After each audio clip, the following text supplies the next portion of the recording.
Well, I'm out here with Linda. We're out in the beautiful gardens of the Rogerson Clematis Garden. And Linda, the clematis are in bloom.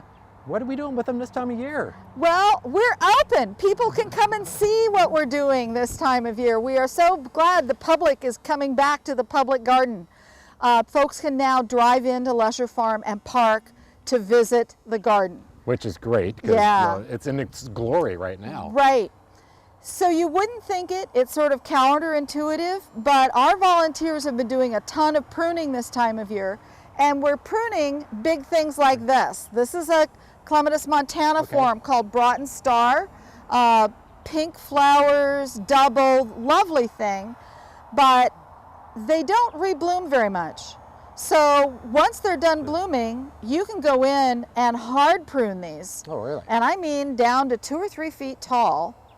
And you can get them out of where they're causing trouble. Right, these things, I mean, it looks like it's growing all over and taking over the bushes next to it. So right. So we can outrun them. We have opposable thumbs. We have the pruners. right. And you wouldn't think of this time of year to be pruning them. Right. But if it's something that flowers early and doesn't rebloom much, now is the time to prune as much or as little as you need to. Gotcha. And then you have some down the way here we can go take a look at. We're about halfway done, so you can see some of them how far back you can actually prune these. You bet. So let's go walk down there and take a look. And then this would be an example of one that you've already pruned back. We've seen before, and this is after. So we could have actually come down even lower, but you can see there are growing points on it pretty far down. So you can take it back that far. And plenty of those pieces are big around as my thumb.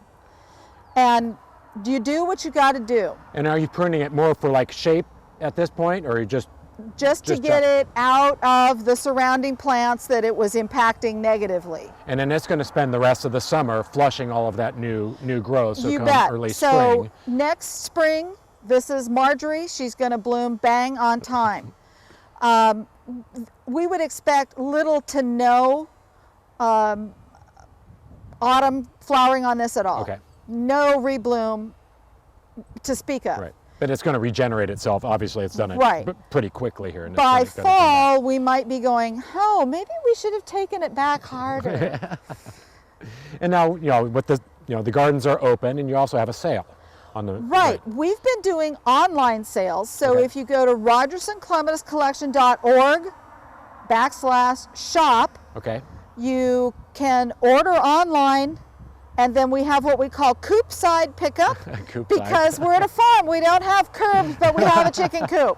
So you come to the chicken coop, give us a call, and our volunteers who have the phone will run your plants out to you.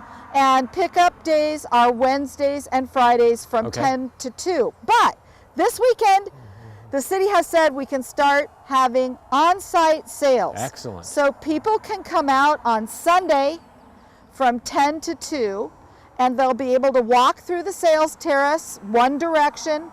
Please, when you come to the garden, bring a mask because sometimes you may be out here when our volunteers are here working. So we don't insist that you wear it, but when you're shopping in the terrace, it's a confined area, so you will want to wear it. We want everybody to be safe. Right.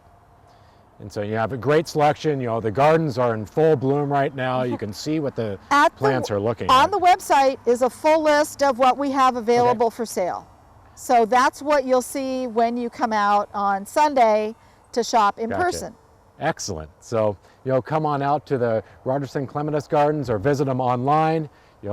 Excellent selection, and now's a great time to get out and visit the gardens and see what these beautiful plants are looking like. So Linda, always a pleasure to be with you. Thank you, for Ryan. opening up in the gardens. Thank you, Garden Time.